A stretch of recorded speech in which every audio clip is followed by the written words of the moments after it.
Hi hello welcome back to my channel ಅನಿರೀಕ್ಷಿತ ಮದುವೆ. ಅಂದರೆ ನಿನ್ನ ಅನುಮಾನ ಏನು ಜಾಹ್ನವಿ? ವೈಶಾಲಿನೇ ನಿನ್ನನ್ನು ಕೊಲ್ಲೋಕೆ ನೋಡಿದ್ದು ಅಂತಾನೆ ತಾನೇ ನಿನ್ನ ಅನುಮಾನ? ನಾನು ಆ ಥರ ಏನೂ ಹೇಳ್ತಿಲ್ಲ ಆರ್ಯನವರೇ, ಸುಮ್ಮನೆ ಹೇಳ್ತಾ ಇದ್ದೀನಿ ಅಷ್ಟೇ. ಒಂದು ವೇಳೆ ನೀನು ಹೇಳಿದ್ದು ನಿಜ ಅಂತ ಖಂಡಿತ ಗೊತ್ತಾದರೆ ಆ ವೈಶಾಲಿನ ನನ್ನ ಕೈಯಾರೆ ಕೊಂದು ಹಾಕ್ತೀನಿ ಅಂದ ಆರ್ಯನ್. ನಿಮ್ಮನ್ನು ನಾನು ಕೊಲ್ಲೋಕೆ ಹೇಳ್ತಿಲ್ಲ ಆರ್ಯನವರೇ, ನಿಜ ಏನಂತ ಯೋಚನೆ ಮಾಡಿ. ನಿಮಗೆ ಅವಳ ಮೇಲೆ ಕನಿಕರ ಇದೆ, ಅದನ್ನು ನಾನು ತಪ್ಪು ಅಂತ ಹೇಳ್ತಿಲ್ಲ. ಆದರೆ ಅವಳು ನಿಜ ಹೇಳ್ತಿದ್ದಾಳೋ ಇಲ್ವೋ ಅಂತ ನೋಡಿ ಅಷ್ಟೇ ಅಂದ್ಲು. ಆರ್ಯನ್ ಜಾಹ್ನವಿ, ಈ ಥರ ಮೋಸ ಮಾಡೋರು ಕೂಡ ಇರ್ತಾರಾ ಅಂತ ಕೇಳ್ದ. ನಿಜ ತಿಳಿಯದೆ ಮೋಸ ಮಾಡಿದ್ದಾಳೆ ಅನ್ಬಾರ್ದು ಅಲ್ವಾ ಆರ್ಯನವರೇ? ನೀವು ಹೋದ್ಮೇಲೆ ಅವಳನ್ನು ಗಮನಿಸಿ ನಿಜನೇ ಆದರೆ ನಾನು ಅವಳ ಮೇಲೆ ಪ್ರೀತಿ ತೋರಿಸ್ತೀನಿ ಅಂದ್ಲು ಜಾಹ್ನವಿ. ಆರ್ಯನ್ ಗೊತ್ತು, ಜಾಹ್ನವಿ ನಾನು ಅವಳನ್ನು ಪ್ರೀತಿಸಿದ್ನೋ ಇಲ್ವೋ ಅಂತ ನನಗೆ ಇವತ್ತಿಗೂ ಸರಿಯಾಗಿ ಅರ್ಥ ಆಗ್ತಿಲ್ಲ. ಆದರೆ ಅವಳ ಪರಿಸ್ಥಿತಿ ನೋಡಿದಾಗ ನನಗೆ ತಿಳಿಯದೆ ಕನಿಕರ ಬಂತು. ಇನ್ನವಳು ಸುಳ್ಳು ಹೇಳ್ತಿದ್ದಾಳೆ ಅನ್ನೋ ಯೋಚನೆಯೇ ನನಗೆ ಬರಲಿಲ್ಲ. ಖಂಡಿತ ಯೋಚನೆಯೇ ಮಾಡಲಿಲ್ಲ ಜಾಹ್ನವಿ. ನಿನ್ನನ್ನು ನೋಡಿ ಕೋಪ ಮಾಡ್ಕೊಳ್ತಿದ್ರೆ ತಾನು ಪ್ರೀತಿಸಿದವನ ಪಕ್ಕದಲ್ಲಿ ನೀನು ಇದೆಯಾ ಅಂತ ತಡ್ಕೊಳ್ಳೋಕ್ಕಾಗದೆ ಹಾಗೆ ಮಾಡ್ತಿದ್ದಾಳೆ ಅಂದ್ಕೊಂಡೆ. ಆದರೆ ನಿನ್ನನ್ನು ಕೊಲ್ಲಬೇಕು ಅನ್ನೋಷ್ಟು ಕೋಪ ಇರುತ್ತೆ ಅಂತ ಖಂಡಿತ ನಾ ಊಹಿಸಿರಲಿಲ್ಲ. ವೈಶಾಲಿ ಏನಾದರೂ ನೀನು ಹೇಳಿದ ಹಾಗೆ ನನ್ನ ಹತ್ರ ಸುಳ್ಳು ಹೇಳಿದ್ದಾಳೆ ಅಂತ ಗೊತ್ತಾದರೆ ಈ ಆರ್ಯನ್ ಅಂದರೆ ಏನು ಅಂತ ತೋರಿಸ್ತೀನಿ ಅಂತ ಕೋಪದಿಂದ ಅಂದ ಆರ್ಯ. ಆರ್ಯನ್ ಅಷ್ಟೊಂದು ಕೋಪದಲ್ಲಿರೋದನ್ನು ನೋಡಿ ಜಾಹ್ನವಿ, ಆರ್ಯನ್ ಅವರೇ ನೀವು ಈ ಥರ ಕೋಪ ಮಾಡಿದರೆ ನನಗೆ ಭಯ ಆಗುತ್ತೆ ಅಂದ್ಲು. ನೀನು ಹೇಳ್ದಾಗಿನಿಂದ ನನ್ನ ಮೇಲೆ ನನಗೆ ಅಸಹ್ಯ ಆಗ್ತಿದೆ ಜಾಹ್ನವಿ. ಅಷ್ಟೊಂದು ಬುದ್ಧಿ ಇಲ್ಲದೆ ಅವಳು ಹೇಳಿದನ್ನೆಲ್ಲ ಹೇಗೆ ನಂಬ್ಕೊಂಡು ಬಂದೆ ಅಂತ ನನಗೆ ತಿಳಿತಿಲ್ಲ. ಇದರಲ್ಲಿ ತಿಳಿಯದೇ ಇರೋದಕ್ಕೆ ಏನಿದೆ ಆರ್ಯನವರೇ? ನಿಮ್ಮ ಜೊತೆಯಲ್ಲಿ ಓದಿದ್ದಾಳೆ, ಪ್ರೀತಿಸಿದ್ರಿ, ಆ ನಂಬಿಕೆಯಿಂದ ಅವಳ ಪರಿಸ್ಥಿತಿ ನೋಡಿ ಕನಿಕರ ಪಟ್ಟಿದ್ದೀರಾ ಅಷ್ಟೇ. ಇದರಲ್ಲಿ ನಿಮ್ಮ ತಪ್ಪೇನಿದೆ ಅಂದ್ಲು. ನಿನಗೆ ನಾನು ಒಳ್ಳೆಯ ಗಂಡನಾಗಿ ಇಲ್ಲೇ ಇಲ್ಲ ಅಲ್ವಾ ಜಾಹ್ನವಿ ಅಂದ. ಜಾಹ್ನವಿ ಆರ್ಯನ್ ಪಕ್ಕದಲ್ಲಿ ಕೂತು, ನೀವು ಒಳ್ಳೆಯ ಗಂಡ ಅಲ್ಲ ಅಂತ ಯಾರು ಹೇಳಿದ್ರು ಆರ್ಯನವರೇ? ನೀವು ನನ್ನ ಗಂಡನಾಗಿರೋದೇ ನನ್ನ ಅದೃಷ್ಟ ಅಂತ ಅಂದ್ಲು. ಜಾಹ್ನವಿ, ನಾನು ಸಿಕ್ಕಿರೋದಲ್ಲ, ನೀನು ನನಗೆ ಸಿಕ್ಕಿರೋದು ನನ್ನ ಅದೃಷ್ಟ ಅಂತ ಅನ್ಕೋಬೇಕು. ನಾನೇನು ಮಾಡಿದೆ? ಒಂದು ಮಾತು ನನಗೆ ಎದುರು ಆಡದೆ ಇದೆಯಾ? ನೀನು ಮನೆಗೆ ಹೇಳ್ದೆ ಬಂದೆ ಅನ್ನೋ ಕೋಪದಲ್ಲಿ ನಿನ್ನ ಜೊತೆ ಸರಿಯಾಗಿ ಮಾತಾಡಲೂ ಇಲ್ಲ. ಆದರೂ ನಿನ್ನೊಳಗೆ ನೀನೇ ಬೇಸರ ಪಟ್ಕೊಂಡೆ ಹೊರತು ಇದೇನು ಆರ್ಯನವರೇ ಅಂತ ಒಂದು ಮಾತು ಕೂಡ ಕೇಳಲಿಲ್ಲ. ನೀನು ನನ್ನನ್ನು ಅರ್ಥ ಮಾಡ್ಕೊಂಡ ಹಾಗೆ ನಿನ್ನನ್ನು ನಾನು ಅರ್ಥ ಮಾಡ್ಕೊಳ್ಳಿಲ್ಲ ಜಾಹ್ನವಿ ಅನಿಸುತ್ತೆ. ಅದೇನೂ ಇಲ್ಲ ಬಿಡಿ ಆರ್ಯನವರೇ, ನೀವು ನನ್ನನ್ನು ಅರ್ಥ ಮಾಡ್ಕೊಳ್ಳದೆ ಇದ್ದಿದ್ರೆ ಈ ಥರ ಮಾಡ್ತಿದ್ರಾ ಹೇಳಿ? ಜಾಹ್ನವಿ, ಇವಾಗ ಹೇಳ್ತಿದ್ದೀನಿ ಕೇಳು. ನನ್ನಿಂದ ನಿನ್ನನ್ನು ಯಾರು ಬೇರೆ ಮಾಡೋಕ್ಕೆ ನೋಡಿದರೂ ನಾನು ಸುಮ್ಮನೆ ಇರಲ್ಲ ಅಂದ. ಸರಿ ಆರ್ಯನವರೇ, ಶಿವಾನಿಯವರೆಲ್ಲ ಬರೋ ಟೈಮ್ ಆಯಿತು, ಬನ್ನಿ ಕೆಳಗೆ ಹೋಗೋಣ ಅಂದ್ಲು. ಹೌದು, ಬಂದ ತಕ್ಷಣ ಹೊರಡೋಣ ಅಂದಿದ್ರು ಅಲ್ವಾ? ನಾವು ಇಲ್ಲೇ ಇರೋಣವಾ ಅಥವಾ ಹೋಗೋಣವಾ ಜಾಹ್ನವಿ ಅಂತ ಕೇಳ್ದ ಆರ್ಯ. ನಿಮ್ಮಿಷ್ಟ ಆರ್ಯನವರೇ, ನನಗೇನು ತೊಂದರೆ ಇಲ್ಲ. ಹೋಗೋಣ ಅಂದರೆ ಹೋಗೋಣ, ಇಲ್ಲ ಅಂದರೆ ಅಂದ್ಲು. ನನಗೆ ಇವತ್ತು ಇಡೀ ನಿನ್ನ ಜೊತೆ ಇರಬೇಕು ಅಂತ ಅನ್ನಿಸ್ತಿದೆ ಜಾಹ್ನವಿ ಅಂದ. ಮನೆಗೆ ಹೋದರೂ ನನ್ನ ಜೊತೆನೇ ಇರ್ತೀರಾ ಅಲ್ಲ ಆರ್ಯನವರೇ? ಇಲ್ಲಿ ಇರೋ ಅಷ್ಟು ಫ್ರೀಯಾಗಿ ಮನೆಯಲ್ಲಿ ಇರಲ್ಲ ಅಲ್ವಾ ಜಾಹ್ನವಿ? ಯಾರಾದರೂ ಒಬ್ಬರು ಡಿಸ್ಟರ್ಬ್ ಮಾಡ್ತಾನೆ ಇರ್ತಾರೆ ಅಂದ. ಇವಾಗ ಇಲ್ಲಿ ಇದ್ದು ಏನು ಮಾಡ್ತೀರಾ ಅಂತ ಓರೆ ಗಣ್ಣಿನಿಂದ ನೋಡ್ತಾ ಕೇಳಿದ್ಲು. ಹಾಲ್ನಲ್ಲಿ ಯಾರು ಇಲ್ಲಿರೋದನ್ನು ನೋಡಿ ಜಾಹ್ನವಿಯನ್ನು ಅಪ್ಕೊಂಡು ಶ್ರೀಮತಿಗೆ ಏನು ಬೇಕೋ ಅದನ್ನೇ ಮಾಡ್ತೀನಿ ಅಂದ. ಶ್ರೀಮತಿ ಬೇಕು ಅಂದರೆ ಪತಿ ದೇವರಿಗೆ ಬೇಡವಾ ಅಂತ ಅಂದ್ಲು ಜಾಹ್ನವಿ. ಬೇಡ ಅನ್ನೋ ಮಾತು ಹೇಗೆ ಬರುತ್ತೆ ಜಾಹ್ನವಿ? ಬೇಕು ಅಂತ ಮನಸ್ಸು ತಹಿಸ್ತಾ ಇದೆ. ನಿಮ್ಮ ಮನಸ್ಸನ್ನು ಕಂಟ್ರೋಲ್ ಮಾಡಬೇಕು ಆರ್ಯನವರೇ. ಅಂದರೆ ಇವತ್ತೇ ಹೊರಡಬೇಕು, ಮೊದಲೇ ನನ್ನನ್ನು ಬಿಡಿ. ಯಾರಾದರೂ ಬರ್ತಾರೆ, ಇವಾಗ ಯಾರು ಬರ್ತಾರೆ? ಯಾರೂ ಬರಲ್ಲ ಬಿಡು ಅಂತ ಜಾಹ್ನವಿಗೆ ಮುತ್ತು ಕೊಡಲು ಹೋಗೋ ಅಷ್ಟರಲ್ಲಿ ಶಿವಾನಿ ಅವರೆಲ್ಲ ಜೋರಾಗಿ ಮಾತನಾಡ್ಕೊಳ್ತಾ ಒಳಗಡೆ ಬಂದರು. ರೀ, ಶಿವಾನಿ ಅವರೆಲ್ಲ ಬಂದರು ಬಿಡಿ ಅಂದ್ಲು ಜಾಹ್ನವಿ. ಎಲ್ಲರೂ ಮಾತನಾಡ್ಕೊಳ್ತಾ ಒಳಗಡೆ ಬಂದು ಆರ್ಯನ್ ಮತ್ತು ಜಾಹ್ನವಿ ಒಬ್ಬರನ್ನೊಬ್ಬರು ಅಪ್ಕೊಂಡಿರೋದನ್ನು ನೋಡಿ ಉಶ್ ಅಂತ ಶಿವಾನಿ ಬಾಯಿ ಮೇಲೆ ಬೆರಳಿಟ್ಲು. ಎಲ್ಲರೂ ಸೈಲೆಂಟಾಗಿ ಆರ್ಯನ್ ಅವರನ್ನು ನೋಡಿದರು. ಅಷ್ಟರಲ್ಲೇ ಅವರು ಬಂದಿರೋದನ್ನು ನೋಡಿ ಇಬ್ಬರು ದೂರ ಸರಿದ್ರು. ವೇದಾಂತ್ ಆರ್ಯನ್ ಹತ್ರ ಬಂದು, ನೀನು ನಮ್ಮ ಜೊತೆ ಯಾಕೆ ಬರಲಿಲ್ಲ ಅಂತ ಇವಾಗ ಅರ್ಥ ಆಯಿತು ಆರ್ಯ ಅಂದ. ಏನು ಅರ್ಥ ಆಯಿತು? ನಿನ್ನ ತಲೆ ಮಣ್ಣು. ಜಾಹ್ನವಿ ಕಣ್ಣಲ್ಲಿ ಏನೋ ಬಿದ್ದಿತ್ತು, ಅದನ್ನು ತೆಗಿತಾ ಇದ್ದೆ. ಅದಕ್ಕೆ ನೀನು ಏನೇನೋ ಊಹೆ ಮಾಡ್ಕೋಬೇಡ ಅಂದ. ಹೌದಾ, ಕೇಳಿಸ್ಕೊಂಡ್ರ ಎಲ್ಲರೂ? ಜಾಹ್ನವಿ ಕಣ್ಣಲ್ಲಿ ಕಸ ಬಿದ್ದರೆ ತೆಗಿತಾ ಇದ್ದಂತೆ. ಯಾರಾದರೂ ಕಣ್ಣು ಹಿಡಿಯೋದು ಬಿಟ್ಟು ನಡು ಸುತ್ತ ಕೈ ಹಾಕಿ ಕಸ ತೆಗಿತಾರಾ? ನನಗೆ ಗೊತ್ತಿಲ್ಲಪ್ಪ ಅಂದ ವೇದಾಂತ್. ಹಾಗೆ ಹೆಂಗೆ ತೆಗಿತಾರೆ ಅಂತ ನಮಗೂ ಸ್ವಲ್ಪ ಹೇಳ್ಕೊಡ್ಬಾರ್ದಾ ಅಂತ ನಗ್ತಾ ಕೇಳ್ದ ವೇದಾಂತ್ ಅವರೇ, ನಮ್ಮ ಅತ್ತಿಗೆನ ಬಿಟ್ಟು ನಮ್ಮ ಅಣ್ಣನಿಗೆ ಬರೋಕ್ಕೆ ಆಗದೆ ಬಂದಿಲ್ಲ. ಇವಾಗ ಅದಕ್ಕೆ ಏನು ಹೇಳ್ತೀರಾ ಅಂದ್ಲು ಶಿವಾನಿ. ನಾನೇನು ಅಂದೆ ಶಿವಾನಿ? ನಿಮ್ಮ ಅಣ್ಣನ ಹತ್ರ ಕಣ್ಣಿನ ಕಸ ಹೇಗೆ ತೆಗಿಬೇಕು ಅಂತ ಕಲಿಬೇಕು ಅಂದೆ, ಅಷ್ಟೇ ತಾನೇ ಅಂದ ವೇದಾಂತ್. ಇನ್ನು ಸಾಕು ನಿಲ್ಲಿಸು ವೇದಾಂತ್, ಹೋಗಿ ಫ್ರೆಶ್ ಆಗಿ ಬಾ, ಮತ್ತೆ ಹೊರಡಬೇಕು ಅಲ್ವಾ ಅಂತ ಮನೋಜ್. ಸರಿ ಅಂತ ವೇದಾಂತ್ ಮೇಲಕ್ಕೆ ಹೋದ. ಅಣ್ಣ, ನೀವೆಲ್ಲರೂ ಹೋಗದೇ ಇದ್ದರೆ ಏನಾಗುತ್ತೆ ಇವತ್ತು? ಇಲ್ಲೇ ಇರಬಹುದು ಅಲ್ವಾ ಅಂದ್ಲು ಜಾಹ್ನವಿ. ಇಲ್ಲ ಜಾಹ್ನವಿ, ನಾಳೆ ನಾವೆಲ್ಲರೂ ಆಫೀಸ್ಗೆ ಹೋಗಬೇಕು ಅಲ್ವಾ? ಇವತ್ತು ಮನೆಗೆ ಹೋದರೆ ನಾಳೆ ಆಫೀಸ್ಗೆ ಹೋಗೋಕೆ ಆಗುತ್ತೆ. ಇದಕ್ಕೆ ಹೋಗಬೇಕು. ನಮಗೆ ನಮ್ಮ ಬಾಸ್ 2 ದಿನದಲ್ಲಿ ಬರ್ತಾರಂತೆ ಜಾಹ್ನವಿ. ನಾಳೆ ಆಫೀಸ್ನಲ್ಲಿ ತುಂಬ ಕೆಲಸ ಇದೆ ಅಂದ್ಲು ಶ್ರೀಜಾ. ಜಾಹ್ನವಿ, ಎಲ್ರಿಗೂ ಆಫೀಸ್ ಕೆಲಸ ಇರುತ್ತೆ ಅಲ್ವಾ, ಹೋಗಲಿ ಬಿಡು ಅಂದ ಆರ್ಯನ್. ಬೇಕು ಅಂದರೆ ನಾವು ಕೂಡ ಹೊರಡೋಣ ಅಂದ ಆರ್ಯ. ನೀವು ಯಾಕೆ, ಇವತ್ತು ಇಲ್ಲೇ ಇರಿ ಅಂತ ಹೇಳಿ ಫ್ರೆಶ್ ಆಗಲು ಮೇಲಕ್ಕೆ ಹೋದರು ಉಳಿದವರು. ಜಾಹ್ನವಿ, ನೋಡಿದ್ಯಾ, ಎಲ್ಲರೂ ನಮ್ಮನ್ನು ಇಲ್ಲೇ ಇರಲು ಹೇಳ್ತಾ ಇದ್ದಾರೆ. ನಾನೇನಾದರೂ ಹೋಗೋಣ ಅಂತ ಹೇಳಿದ್ನ ಆರ್ಯನವರೇ? ನೀವೇ ಅಲ್ವಾ ಹೋಗೋಣವಾ ಅಂತ ಕೇಳಿದ್ದು ಅಂದ್ಲು ಜಾಹ್ನವಿ.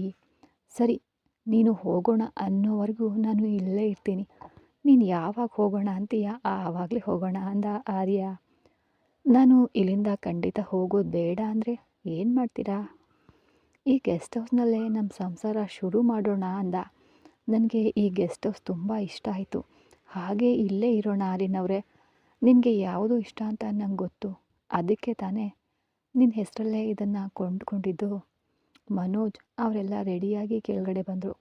ಅವ್ರನ್ನ ಹಾಗೆ ನೋಡ್ತಿದ್ದಂತೆಯೇ ಜಾಹ್ನವಿಗೂ ಹೋಗಬೇಕು ಅನ್ನಿಸ್ತು. ಜಾಹ್ನವಿ, ಏನು ಎಲ್ಲರನ್ನ ಹಾಗೆ ನೋಡ್ತಿದೀಯಾ ಅಂತ ಕೇಳ್ದ. ಏನೂ ಇಲ್ಲ ಆರ್ಯನವರೇ ಅಂದ್ಲು.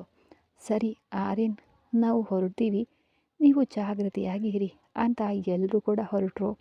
ಶಿವಾನಿ ಹೋಗ್ತಾ, ಅದಕ್ಕೆ ನಾವು ಹೊರಟ್ವಿ ಅಂತ ಗಡಿಬಿಡಿಯಾಗಿ ಬರದೆ ನಿಧಾನವಾಗಿ ಬನ್ನಿ ಅಂತ ಹೇಳಿದ್ಲು.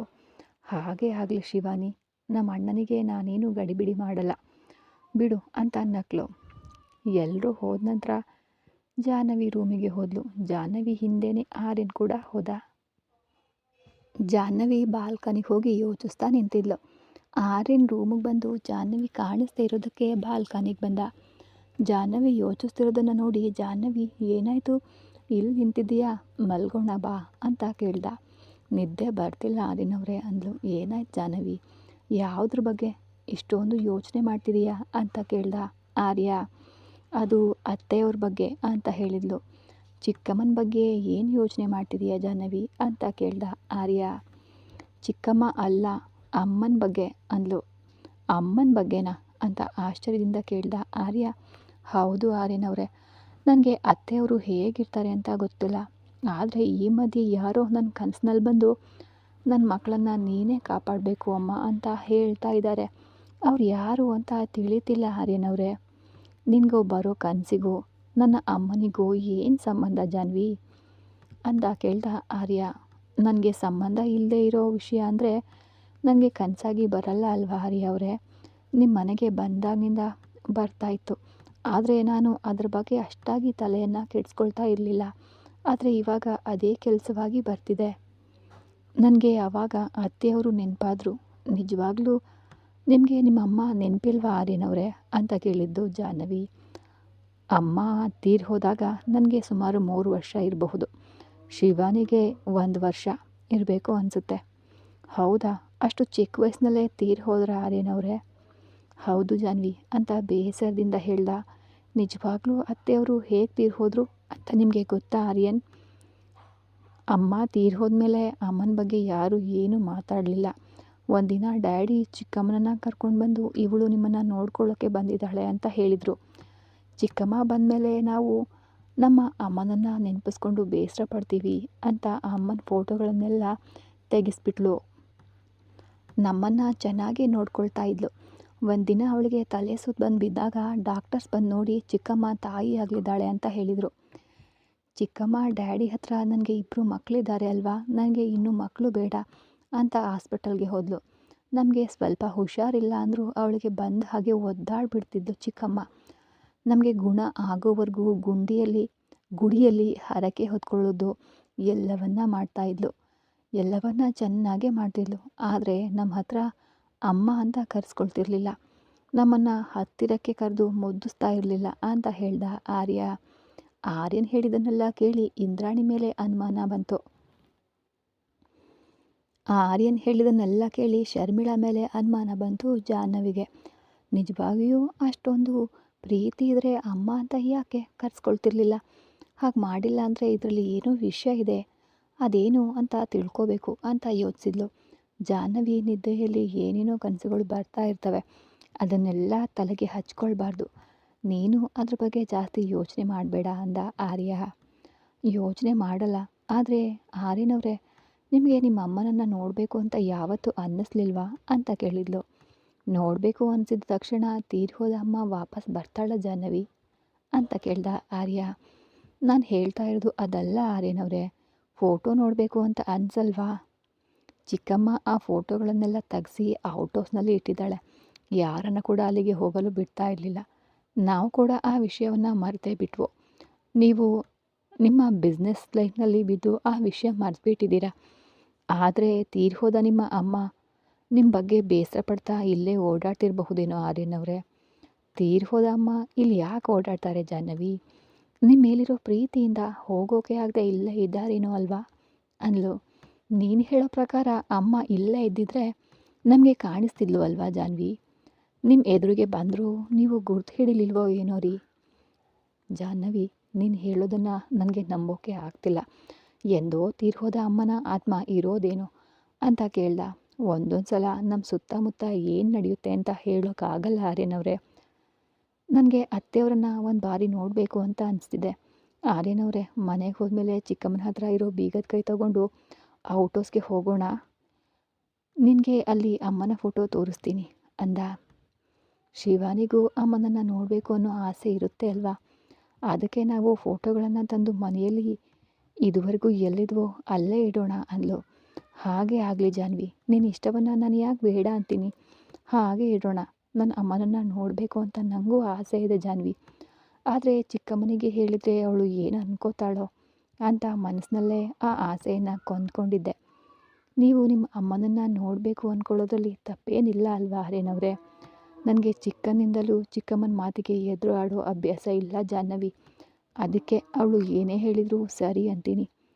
ನಿಮ್ಮನ್ನು ಅವಳು ಬೇಕು ಅಂತಲೇ ಆ ತರಹ ಬೆಳೆಸಿದಾಳೆ ಅಂತ ಅರ್ಥ ಆಗ್ತಿದೆ ಆರ್ಯನವರೇ ಅಂತ ಜಾಹ್ನವಿ ತನ್ನ ಮನಸ್ಸಿನಲ್ಲೇ ಅಂದ್ಕೊಂಡ್ಳು.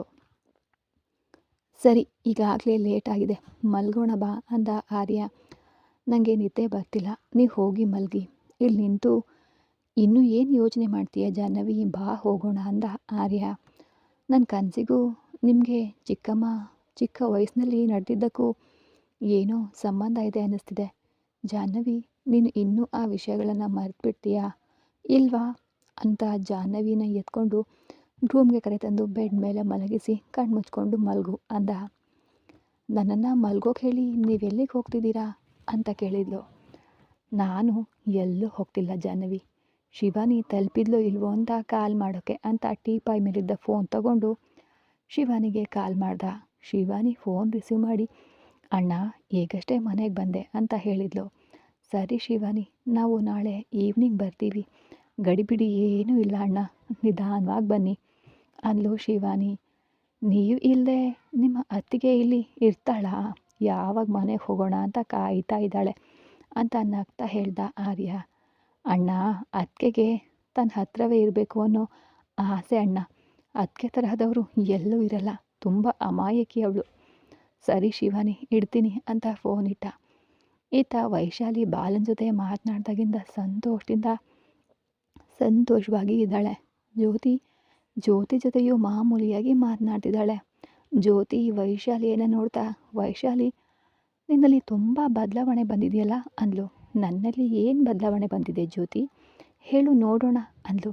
ತುಂಬ ಬದಲಾವಣೆ ಬಂದಿದೆ ವೈಶಾಲಿ, ಆದರೂ ಆರ್ಯನ್ಗೆ ನಿಜ ಗೊತ್ತಾದಾಗ ನಿನ್ನ ಕುತ್ತಿಗೆ ಪಟ್ಟಿ ಹಿಡಿದು ಹೊರಗೆ ತಳ್ತಾನೆ ಬಿಡು.